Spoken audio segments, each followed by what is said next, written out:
Project Management Office, dan juga Change Management. Dan melalui acara ini kami ingin menciptakan ruang diskusi di mana kita bisa mendapatkan insight baru dan juga saling bertukar wawasan dan saling belajar dari pengalaman satu sama lain. Dan pada sesi MKM Insight kali ini, topik yang diangkat tentunya sangat menarik dan juga relevan dengan dinamika organisasi saat ini, yaitu terkait change agent at the front line of successful organizational change. Baik, sebelum kita masuk ke sesi utama, saya ingin mengingatkan beberapa hal kepada Bapak dan Ibu serta rekan-rekan sekalian. Dapat mengisi link absensi yang telah dibagikan di kolom chat, dan dengan mengisi link presensi, Bapak Ibu akan memperoleh satu PDU bagi anggota aktif PMI serta sertifikat dari Magna QM. Dan kemudian apabila Bapak Ibu memiliki pertanyaan selama pemaparan materi, nantinya dipersilahkan untuk menuliskan di kolom chat terlebih dahulu dan nantinya akan kita bahas di sesi Q&A. Namun apabila Bapak Ibu ingin bertanya secara langsung, dapat raise hand dan juga langsung open kamera. Dan terakhir juga saya mengharapkan kepada Bapak Ibu yang tidak terkendala untuk dapat langsung sehingga diskusi kita bisa lebih interaktif.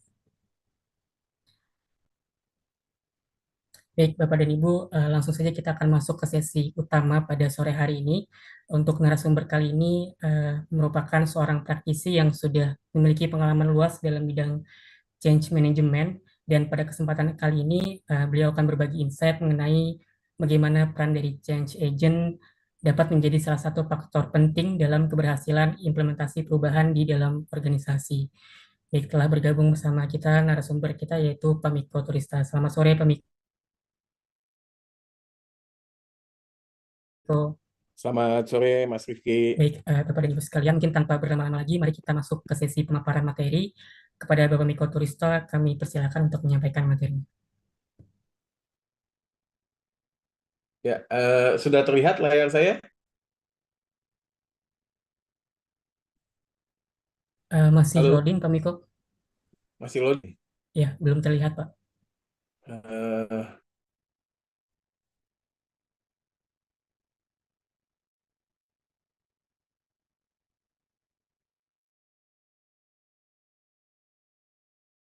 Bentar.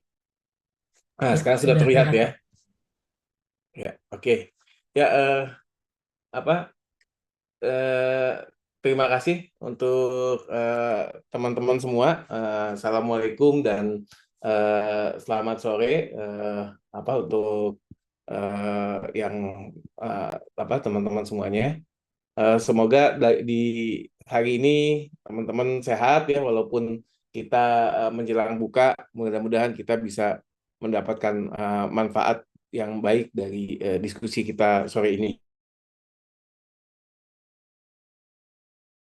Mas Rifki, bahwa Magna QM Insight ini adalah acara rutin bulanan dari Magna QM yang tujuannya adalah untuk berbagi mengenai apa knowledge atau informasi atau apapun itu yang kita bisa sharing sama-sama di kepada komunitas, baik itu change management atau PMI ataupun PMO ataupun project management. Nah, izin perkenalkan, saya memperkenalkan diri. Nama saya Meiko Torista, partner di Magna QM, dan juga kebetulan bersama Coach Edi berusaha membangun untuk Indonesia Change Management Association atau ICMA, eh, dan juga seperti saya adalah di bidang strategi execution. Strategi execution ini yang Magna QM memaksudkannya adalah PMO, project management, dan juga change management. Nah, sedikit perkenalan mengenai Magna QM. Magna QM itu adalah sebuah perusahaan consulting di execution dan sudah merupakan ATP atau Authorized Training Partner dari PMI, juga Qualified Education Provider atau QEP dari ACMP atau Asosiasi Change Management Profesional, Juga kami juga menjadi accredited consulting partner dari People Search, dan ini adalah beberapa organisasi yang kita eh, cukup intens untuk bekerja sama.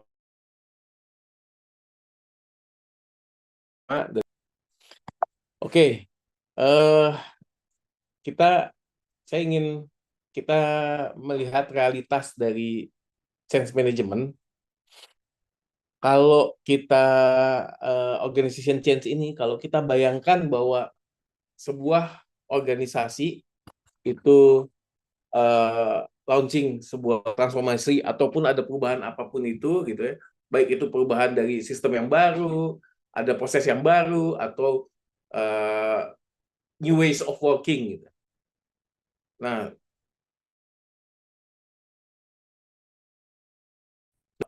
perubahan ini dari leadership-nya udah begitu komit, project teams-nya juga bekerja berbulan-bulan gitu ya. Strateginya itu udah bagus banget di atas kertas, tapi ketika diimplementasikan di dalam faktanya, ketika implementasi ke garda depan, garda-garda terdepan, ternyata masih banyak ada hesitate ya, masih banyak ada penolakan-penolakan, ada eh, pertanyaan-pertanyaan, dan bahkan bukan sekedar hesitate tapi juga resistan gitu ya. Kayaknya mungkin ini banyak terjadi di organisasi manapun juga kayak gitu gitu. Nah, kenapa demikian? Karena sebetulnya kalau kita mau lihat lebih detail, siapa saja sih yang bekerja untuk kesuksesan dari project management? Sorry, aduh, saya jadi ngomongnya ngawur-ngawur ya. Mohon maaf. Siapa saja sih yang bekerja untuk kesuksesan dari sebuah perubahan? Nah, kalau kita lihat dari sebuah perubahan, jadi fondasinya tentunya ada, perubahan itu didorong adanya visi misi dari organisasinya, ada eh, strateginya, ada capability leadership yang ada di dalam organisasi. Nah, eh, kalau teman-teman lihat ini, maka eh, dari leadership ini adalah leadership dalam organisasi, visi misi, strategi, dan capabilities itu adalah fondasinya, fondasi dari sebuah perubahan. Lalu perubahan ini kemudian siapa yang mengorkestrasinya? Ada tiga pihak yang perlu bekerja sama secara baik gitu ya. Ya, kami lihat ini ada dari project manajemennya, dari sponsornya, dan juga dari change manajemennya. Tapi apakah mereka bertiga ini bisa bekerja sendiri untuk mengubah sebuah organisasi dengan perubahan yang sangat besar, atau perubahan-perubahan yang mungkin juga perubahannya tidak terlalu besar? Sebetulnya mereka tidak bisa bekerja secara langsung, tetapi eh, ada dibutuhkan change agent yang membantu kesuksesan dari perubahan yang sudah didesain oleh organisasi. Nah, kalau kita lihat ini semua lah bekerja sama dengan baik, baru bisa menghasilkan kesuksesan sebuah perubahan.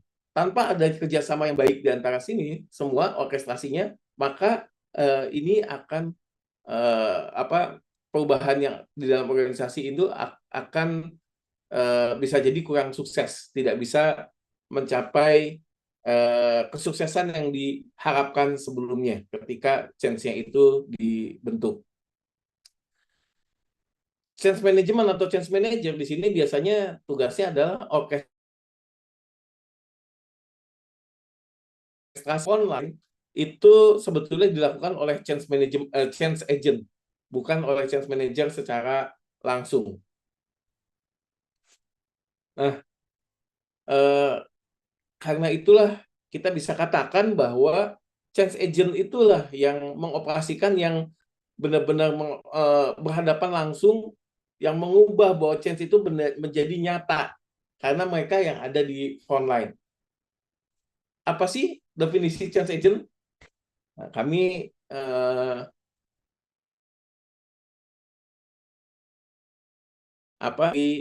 trusted individuals who help influence, support, and accelerate the adoption of change who has proximity with impacted group. Jadi ada dua syarat dari change agent. Yang pertama, dia trusted. Yang kedua, dia punya proximity dengan, artinya punya kedekatan dengan impacted group. Kedekatan ini bisa jadi kedekatan secara fisik, kedekatan secara kegiatan, atau kedekatan secara misalkan mental, ya, artinya emosional dan lain sebagainya. Itu change agent bisa seperti itu. Dan tugasnya adalah membantu untuk menginfluence,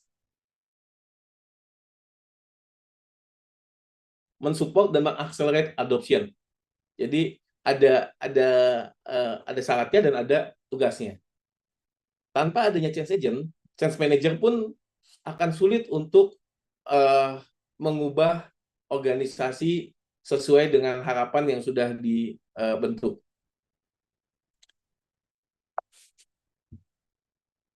Rules-nya dari change agent itu apa? Kalau kita bicara seorang change agent, lalu dia seketika dia ditunjuk ataupun mengajukan diri, maka sebetulnya rules dari change agent itu ada, kalau di Magna QM kita menyebutnya sebagai beacon. Beacon itu dari B-nya itu adalah bridge, karena dia membridge antara change management team dan juga impacted group-nya, seperti apa gitu yang harus dilakukan, dia sebagai bridging-nya.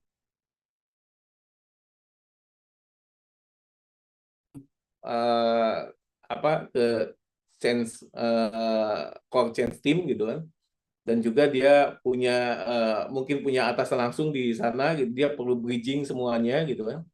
Yang kedua adalah tugas yang kedua adalah sebagai educate. Jadi change agent ini perlu mengeducate bahwa change-nya ini dibutuhkan, sehingga dia mengeducate peers-nya atau siapapun, atau bisa juga subordinate, tapi mengeducate impacted group-nya, baik melalui sesuatu yang informal ataupun support, ataupun dia juga melakukan readiness check dari impacted group yang ada di dalam yang dekat dengan dia gitu, yang diassign oleh menjadi tugasnya.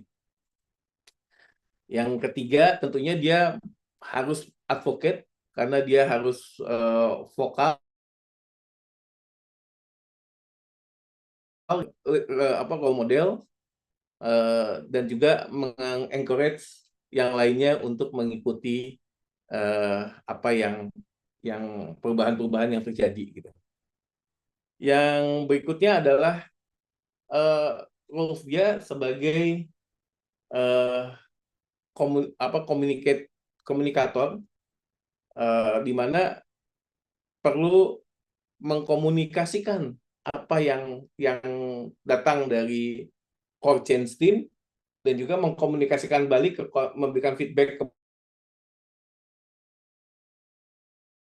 kepada di dalam impacted group yang menjadi tugasnya dia.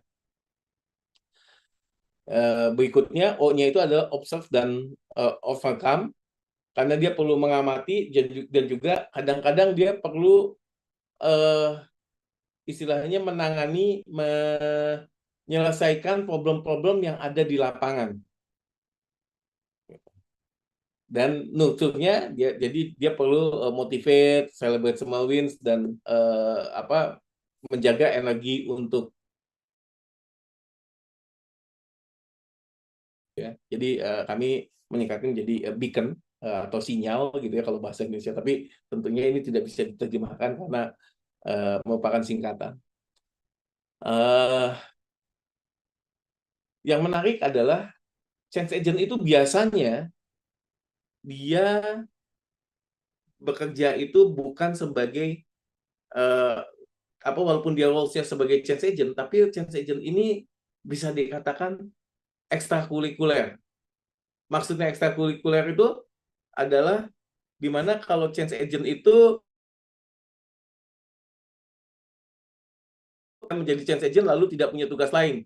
Tapi di mana-mana yang namanya change agent biasanya adalah dia punya tugas khususnya, udah punya jabatan khusus sendiri, dan dia punya pekerjaannya, lalu ketambahan pekerjaan atau ketambahan tugas menjadi change agent. Jadi bisa dikatakan ya bahasa sederhananya change agent itu biasanya sebuah ekstrakurikuler, dapat tugas tambahan tapi nggak dapat kompensasi tambahan gitu. Padahal di dalam sebuah kesuksesan dari sebuah perubahan, change agent ini bisa dikatakan menjadi ujung tombak dari kesuksesan perubahan. Oke, journey seorang change agent kalau ditunjuk ataupun mengajukan diri dan kemudian diterima menjadi change agent, dia biasanya ada fase-fasenya. Journey-nya itu adalah dia di-assign atau change agent gitu, maka dia perlu ada assignment dan orientation gitu, karena dia sendiri perlu mendalami perlu mendapatkan personal buy-in terhadap perubahan yang di-assign tersebut gitu. Kalau misalkan katakanlah ada implementasi SAP gitu kan, lalu kemudian dia sendiri sebetulnya ada seseorang gitu atau saya gitu ya, saya nggak buy-in dengan implementasi SAP yang modul ini, tapi saya ditunjuk sebagai change agent, maka sudah bisa dipastikan saya tidak akan mampu untuk menjalankan tugas saya sebagai change agent. Jadi saya harus mendapatkan bahwa saya memang mensupport perubahan ini. Kalau dia tidak mensupport, maka ya chance-nya bisa dikatakan saya ragu bahwa chance ini akan sukses di dalam kelompok impact group yang menjadi assignment-nya dia gitu. Karena dia sendiri nggak buy-in, malah dia bisa jadi menjadi untuk mempromot hal yang sebaliknya. Maaf. Kemudian dia juga harus punya desire untuk menjadi change agent. Jangan sampai dia merasa terpaksa. Kalau change agent itu merasa terpaksa, maka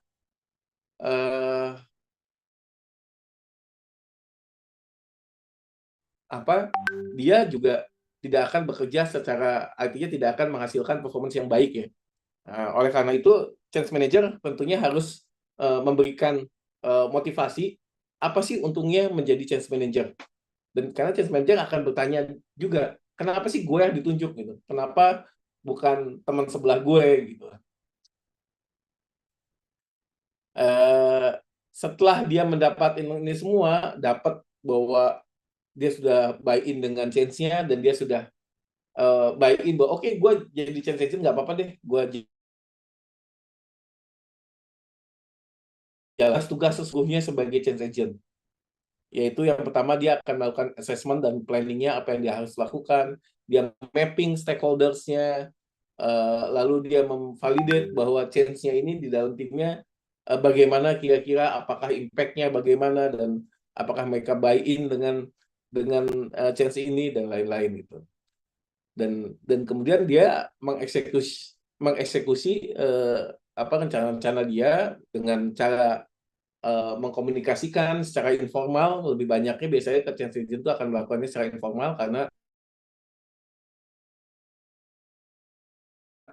leadersnya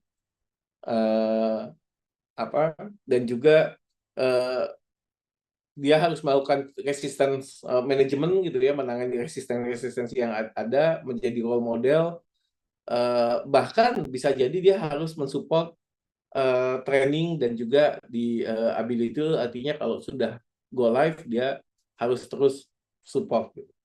Oleh karena itu dia juga harus strengthen dunia selanjutnya, itu strengthen dengan merayakan kemenangan-kemenangan kecil yang terjadi, dan juga dia bila dibutuhkan dia akan melaporkan status dari adopsi perubahan-perubahan yang ada di dalam impact group yang dia tangani.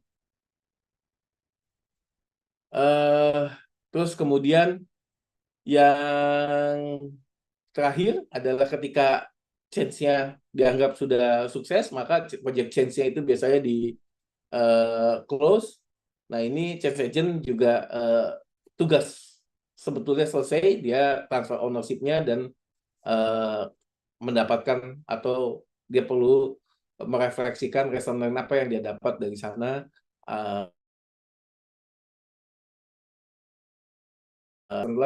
yang terhadap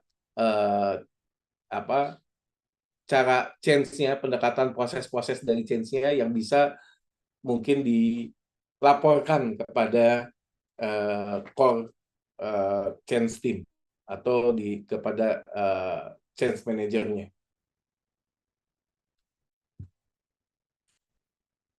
Apakah change agent itu tidak punya challenge? Oh, tentu tidak. Change management itu challenge-nya banyak. Ya, karena dia seringkali harus influence, tapi dia nggak punya authority. Karena biasanya change agent itu bukan dari tim leadernya kalau di dalam sebuah tim, tapi dari tim membernya. Karena itu challenge yang lain, karena dia nggak punya authority, dia akan dapat pressure dari mana-mana. Pressure termasuk juga dari peers-nya, dia akan dapat pressure, dan dia sehingga dia sampai ambigu. Jadi dia harus ini resisten yang ada. Ingat, itu semua dikerjakan juga sebagai ekstrakurikuler dari pekerjaan BAU-nya dia. Dan ini bahkan kami melakukan FGD dengan para change agent di tahun lalu, di bulan Oktober kalau nggak salah.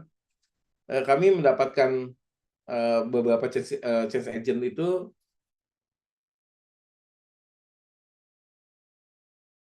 bahkan bilang bahwa menjadi change agent ini harus siap kadang dimusuhin sama peers, karena kadang dianggap mata-mata lah gitu ya, apalagi kalau misalkan ada di yang secara geografis jauh dari kantor pusat. Change agent ini seringkali dianggap sebagai mata-mata dari dari kantor pusat gitu. Itu yang bikin mereka kadang-kadang seolah-olah seperti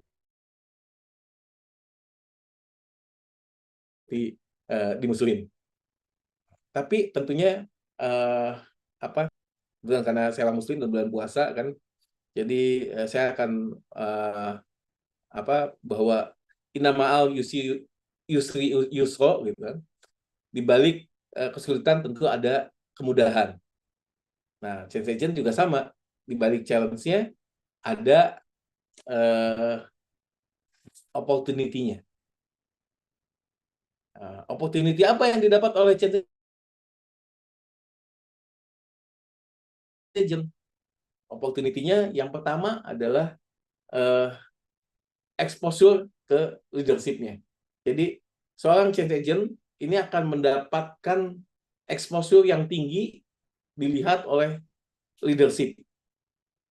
Karena bagaimanapun juga kalau dia aktif sebagai change agent dan bekerja sangat bagus, itu akan langsung akan sering terlihat keaktifan tersebut gitu. Karena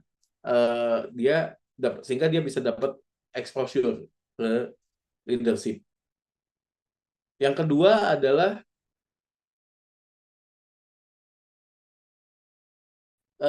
dia mendapatkan visibility yang baik terhadap lebih strategik lebih tinggi gitu, karena dia tahu pekerjaannya bukan hanya sekedar pekerjaan rutin, tapi dia punya something yang lebih strategik, visionnya bagaimana, company arahnya kemana, itu biasanya change agent ini akan dapat duluan gitu. Dan yang paling penting di dalam untuk karir selanjutnya, sebetulnya menjadi change agent ini adalah sebagai leadership development. Bahkan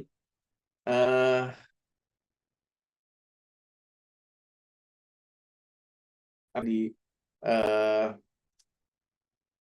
kok mendadak hilang namanya, perusahaan minyaknya Malaysia apa namanya?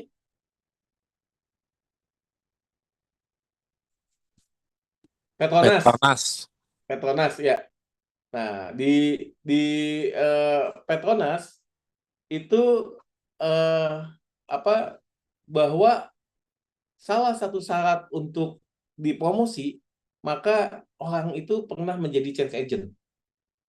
Itu yang kami mendapatkan informasinya seperti itu, bahwa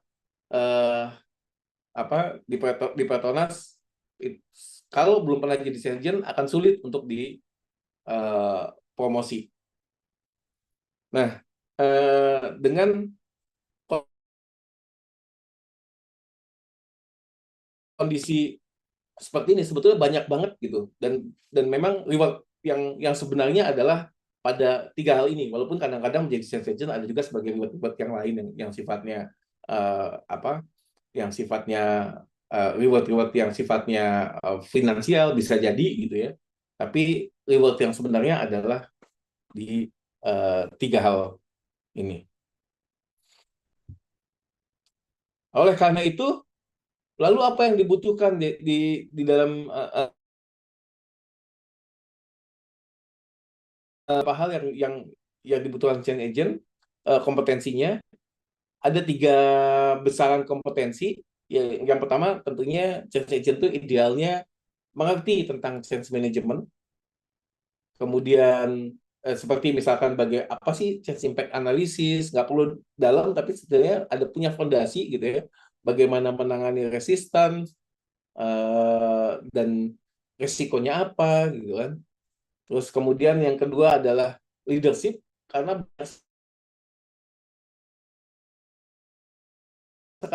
berhubungan dengan leadership di dalam menjadi change agent ini, karena dia harus tanpa ada authority gitu kan, dia juga harus memiliki emotional intelligence yang baik, dia punya credibility sehingga dia didengarkan oleh peers-nya, dan dia punya kemampuan untuk problem solving yang baik, serta hal yang lainnya dari leadership gitu ya. Begitu juga dengan komunikasinya. Komunikasinya dia harus mengerti bagaimana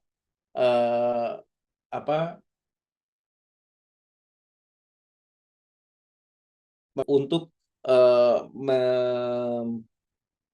menjalankan komunikasi secara adaptif dengan siapa dia berkomunikasi dan lain-lain. Oke, jadi sebagai penutup, karena ini udah jam 4:30, kita sudah separuh jalan, bahwa organizational change mungkin dimulainya dari boardroom gitu ya, dari BOD. Tapi suksesnya itu sebetulnya bukan di boardroom, tapi orang yang bikin itu possible adalah para change agent. Mudah-mudahan ini bisa diresapi oleh teman-teman semua, dan saya kembalikan lagi ke Mas Rifki. Silakan, Mas. Baik, terima kasih banyak Pak Miko atas pemaparannya yang sangat insightful dan banyak sekali perspektif menarik yang bisa kita ambil dari pemaparan tadi dan beberapa poin penting yang bisa saya highlight dari apa yang Pak Miko sampaikan. Yang pertama, bahwa keberhasilan dari sebuah perubahan di organisasi yang menjadi frontline atau kunci dan bekerjasama melalui orkestrasi dari project management, sponsorship, dan juga change management sehingga perubahan bisa berjalan lebih terarah. Dan change agent sendiri merupakan individu yang dipercaya di organisasi serta memiliki kedekatan dengan kelompok atau tim yang terdampak oleh perubahan sehingga tugasnya berperan untuk mempengaruhi, memberikan dukungan, dan juga mempercepat proses adopsi perubahan yang terjadi. Dan juga yang tidak kalah penting bahwa kita melihat journey dari seorang change agent ada fasenya melalui beberapa tahapan, mulai dari closing dan juga transition. Baik, Bapak dan Ibu, selanjutnya kita masuk ke sesi tanya jawab. Kami persilahkan bagi Bapak dan Ibu untuk menyampaikan pertanyaannya melalui kolom chat atau bisa melalui raise hand jika ingin bertanya langsung. Baik, sepertinya di kolom chat sudah banyak pertanyaan yang masuk, Pak Miko. Ya, ya. Oke, yang pertama saya lihat dari Pak Maru ya. Apa kabar Pak Maru? Eh, apa? Mohon maaf saya cadel nih, jadi kalau saya mau ngomong Pak Maru tuh suka suka takutnya jadi kesannya berubah gitu kan. Kalau di di WhatsApp ngomongnya sekali lebih nyaman karena apa teks gitu. Anyway, jadi indikator suksesnya ini beacon Bang, bukan bukan bukan beacon ya. Eh, jadi indikator suksesnya seperti apa? Sebetulnya ini lebih ke arah roles aja. Jadi pekerjaannya dia seperti apa? Pekerjaannya bukan pekerjaannya apa ya? Tugasnya dia sebagai change agent. Kalau kita mau mendetailkan, change agent itu mengeducate, dia juga punya tugas untuk advocate, communicate, observe dan overcome serta nurture. Tetapi indikator suksesnya bukan di sininya. Indikator suksesnya adalah adopsi dari timnya, adopsi dari impacted group yang menjadi tugasnya dia, gitu. Karena ini di sini yang apa tidak secara langsung ke dalam beacon-nya, tetapi indikatornya adalah untuk dia mensukses dilakukan beacon tersebut. Kurang lebih begitu. Jadi beacon-nya sendiri tidak perlu dibuat sebuah sukses indikatornya, gitu. Oke, lalu yang berikutnya kalau saya nggak salah lihat ini adalah dari Bu Humai. Berat juga ya ekspektasi terhadap change agent dan eskul pula gitu, hanya eskul gitu. Apa yang membuat seorang employee tertarik dan full support sebagai change agent? Yang apa yang bisa change manager tawarkan kepada change agent di uh, in return? Ya, memang betul Bu Humai bahwa menjadi change agent itu kelihatannya jadi change agent adalah something yang orang ngelihatnya sederhana, tapi sebetulnya itu datang dengan berbagai macam konsekuensi, dan kalau kita bedah konsekuensi ini memang nggak mudah gitu. Justru ini yang benar-benar jadi tombak gitu kan. Sama kalau misalkan kita kalau kita di operation tuh ada customer service gitu ya, bahwa eh, customer service itu kan adanya di bawah, tapi bisa membuat orang itu puas adalah dengan perusahaan. Kalau misalkan di perusahaan yang sifatnya retail, adalah ketika dia menemukan masalahnya selesai dengan customer service yang baik. Kita bisa ambil contoh BCA gitu, menjadi bank yang segitu besar itu karena dia punya customer service yang baik, baik secara online ataupun yang offline-nya. Nah, ini yang menjadi ujung tombaknya. Kalau di dalam BCA ujung tombaknya adalah customer service gitu ya. Kalau di dalam perubahan apapun juga yang jadi ujung tombaknya adalah change agent. Dan karena memang dibutuhkan change agent itu adalah punya kedekatan tadi dengan impacted group, maka kalau dia punya tugas khusus, kedekatannya menjadi hilang gitu kan. Ini memang menjadi dilema, sehingga biasanya change agent itu eh, apa harus biasanya adalah eskul gitu ya. Nah, apa yang bisa ditawarkan oleh change manager kepada change agent yang menurut saya adalah membuat what it is uh, for change agent itu banyak dikemukakan, banyak dikomunikasikan. Jadi dia perlu ada tadi bahwa opportunity perlu di uh, bahwa exposure to leadership misalkan. Ini perlu dibuat sistemnya bagaimana biar change agent ini punya exposure ke leadership-nya. Misalkan ada beberapa change agent yang terpilih sesekali ada breakfast meeting dengan leadership company karena change agent yang ada di lapangan ini belum tentu punya kesempatan seperti itu kan. Atau kalau misalkan geografis yang di Indonesia saya tahu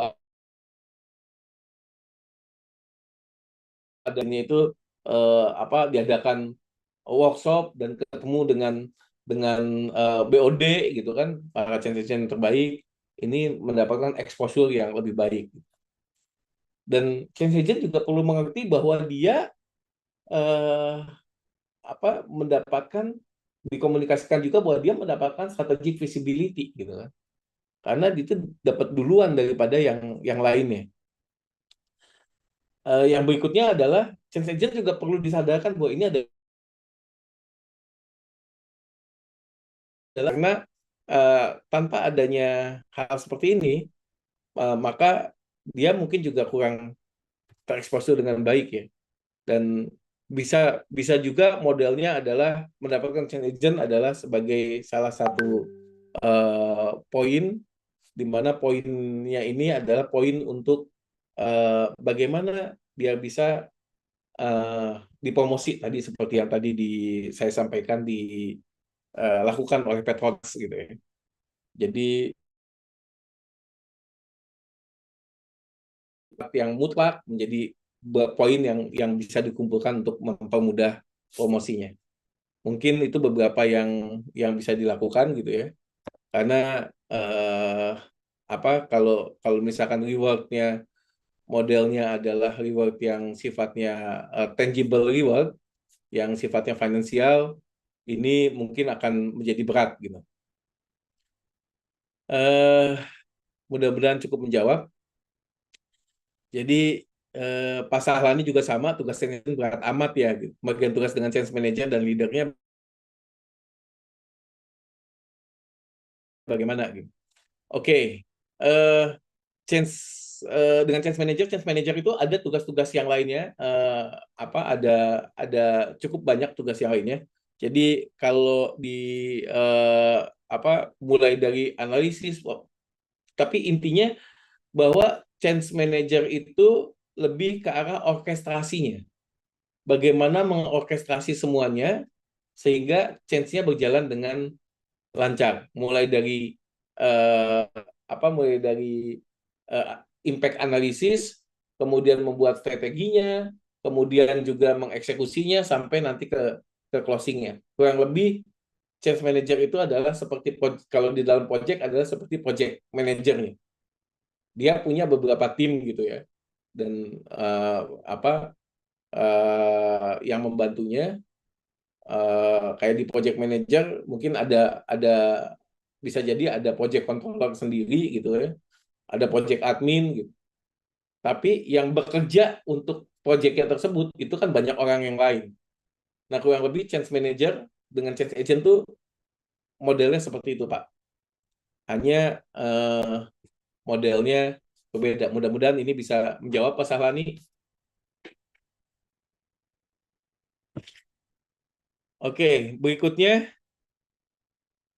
eh, dari Pak Maruhala lagi bahwa Pak Maru termasuk change agent yang dipilih dan benar ekstrakurikuler tapi nggak punya otoritas. Dan ketika tim leader di atas kita pro dengan konsep apa apakah pro atau kontra gitu, balik lagi pertanyaan indikator change mindset yang berhasil itu seperti apa. Nah, indikator change mindset berhasil itu seperti apa? Seharusnya ini sudah ditentukan indikatornya itu oleh change manajernya. Karena eh, apa yang menjadi perubahannya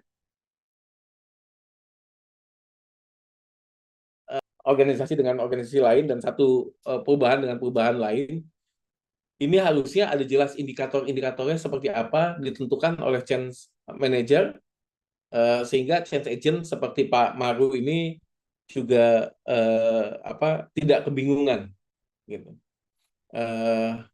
Untuk apa sih yang bisa dilakukan gitu. Mudah-mudahan menjawab. Saya lanjutkan aja atau Mas Rifki mau melanjutkan pertanyaan berikutnya? Baik, ya, mungkin pertanyaan berikutnya masih dari Ibu Humaina, Pak, Ya. terkait keberatnya peran dan ekspektasi kepada change agent. Apakah perlu ada clustering level change agent? Bagaimanapun menyesuaikan dengan peran dan tanggung jawab formal struktural change agent di perusahaan.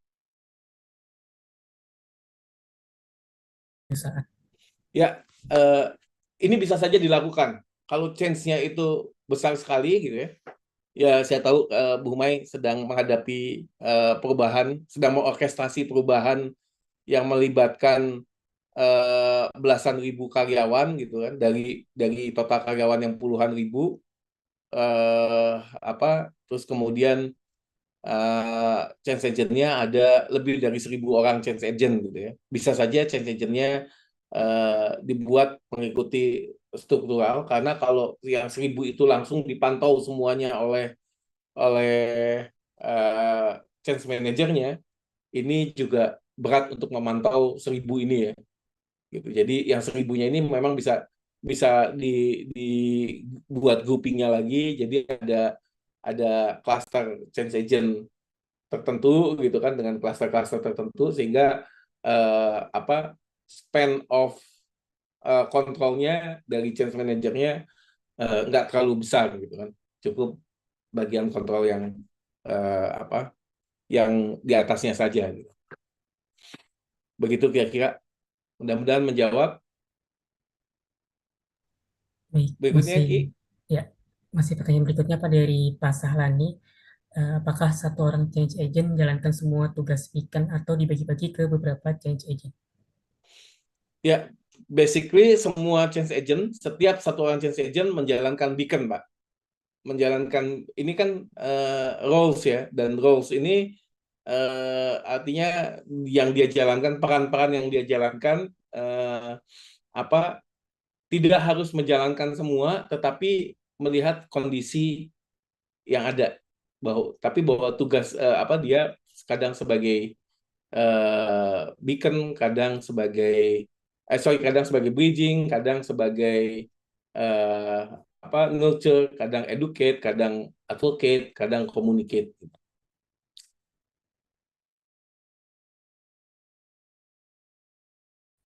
Ya, saya lihat mungkin Coach Edi mau Ya, menambahkan, silahkan terima Coach. kasih, Coach Meko.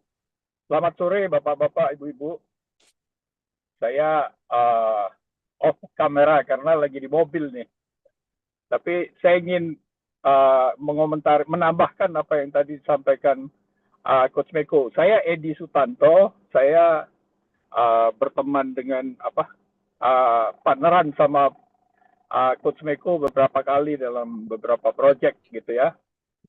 Dan kebetulan juga baru-baru ini saya juga involved dalam persiapan change agent gitu. Nah, mungkin tadi pertanyaan Bu Humai, ya apa sih benefitnya untuk change agent itu? adalah mereka dipersiapkan, tapi sebenarnya paket yang mereka disiapkan untuk sebagai change agent, tapi biasanya persiapannya tuh isinya tuh adalah technical yang harus mereka lakukan. Jadi justru technical project-nya yang dijelaskan, tapi equipment untuk skill-nya itu development dia untuk bisa run technical project-nya itu kadang-kadang sering dilupakan, jadi nomor 2 gitu. Nah, sehingga mereka menjadi beban karena mereka seakan-akan dapat project tapi tidak dibekali dengan kemampuan gitu. Nah, jadi kalau tadi dikatakan apa sih what is in it for me-nya untuk change agent, saya kira yang bisa dilakukan adalah ya development. Jadi mereka mendapat development. Mereka tidak hanya mendapat tugas, tapi juga development. Nah, skill-skill itu yang penting bagi mereka adalah yang mereka akan bawa untuk ya development leadership mereka ke depan gitu.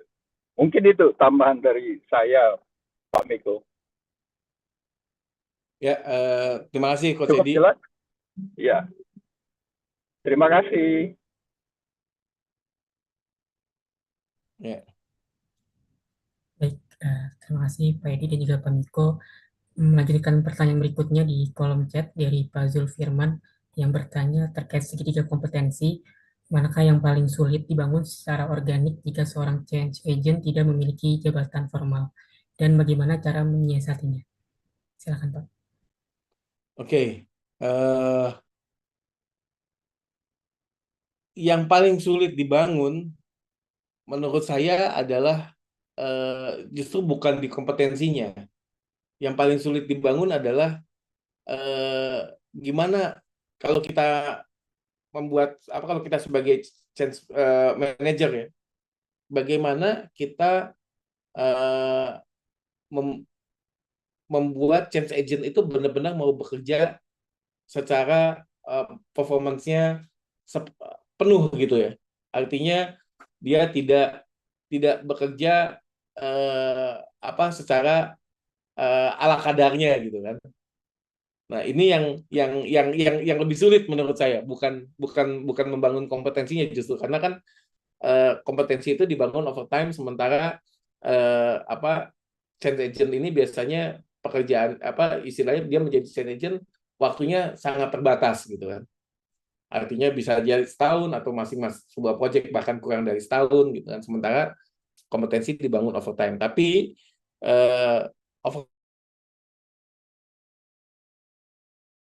karena seringkali di lapangannya sekali menjadi change agent seperti Pak Maru misalkan menjadi change agent untuk satu inisiatif, maka ketika inisiatif ini selesai ada inisiatif lain yang datang yang jadi change agent adalah Pak Maru lagi,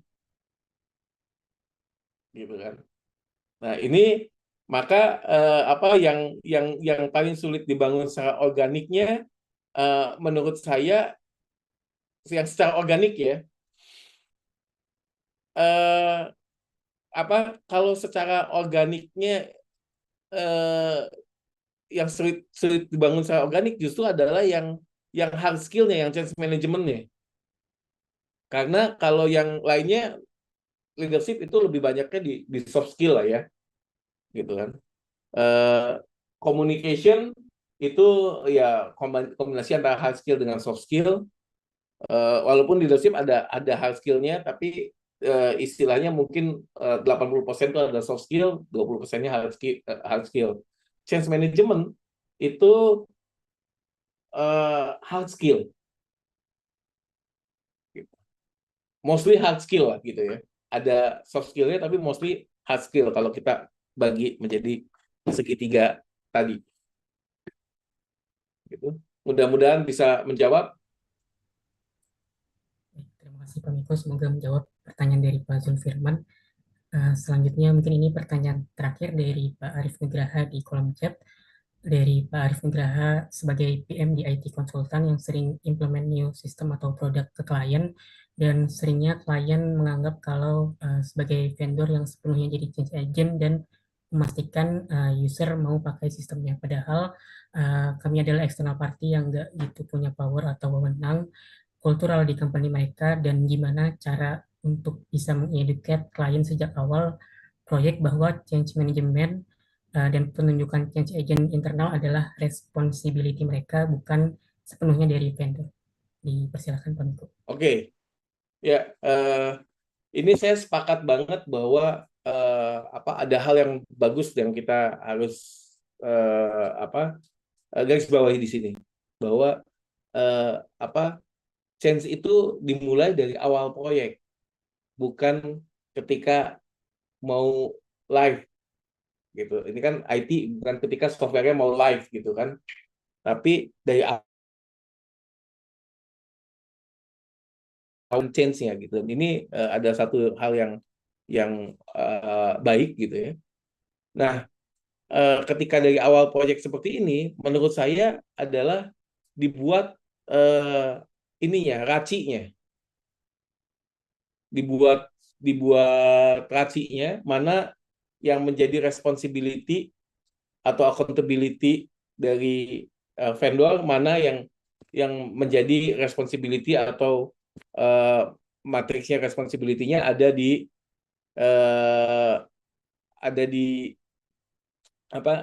kliennya. Dan ini harus jelas gitu. Kenapa seperti itu? Memang harus dijelaskan gitu, bahwa dari definisinya change agent itu adalah, yang pertama adalah trusted individual, yang kedua punya close proximity gitu dengan impacted group. Vendor nggak punya kedua hal ini. Gitu. Jadi simpel gitu jawab ininya. Gitu. Jadi bahkan ini barusan Pak Sahlani bilang, ketika Pak Sahlani dulu di IT consultant, CM-nya selalu out of scope ya. Gitu kira-kira Pak Arif. Baik, terima kasih Pak Miko. Semoga menjawab pertanyaan dari Pak Arif Nugraha. Baik, dengan demikian untuk sesi Q&A pada sesi MKM Insight kali ini dapat kita cukupkan. Masih ada 5 menit. Oh ya, baik, masih ada 5 Mungkin menit. kalau ada yang mau nanya langsung dipersilakan dulu. Ya, baik, dipersilakan Bapak Ibu yang ingin bertanya secara langsung, boleh langsung menanyakan untuk open mic dan juga kamera.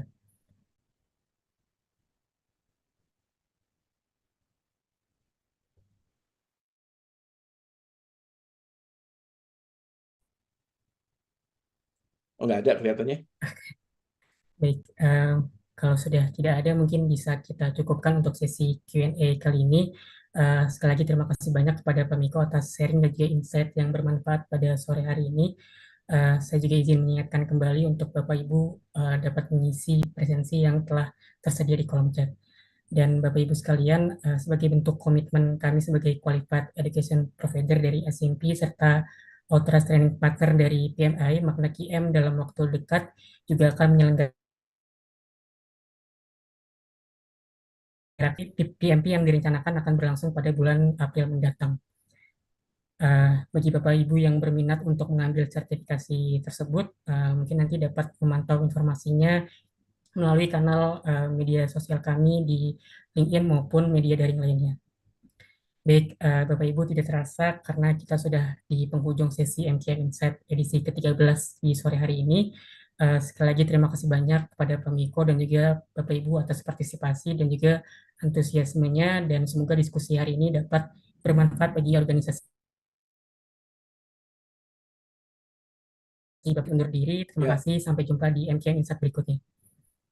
Ya, terima kasih rekan-rekan semuanya. Semoga yang disampaikan bermanfaat, dan mohon maaf kalau ada kesalahan. Dan selamat berbuka puasa 1 jam lagi. Terima kasih Mas Miko, teman-teman. Terima kasih Pak Miko. Terima kasih Mas. Terima kasih Bapak Ibu. Terima kasih Pak. Ya, Izin live. enggak.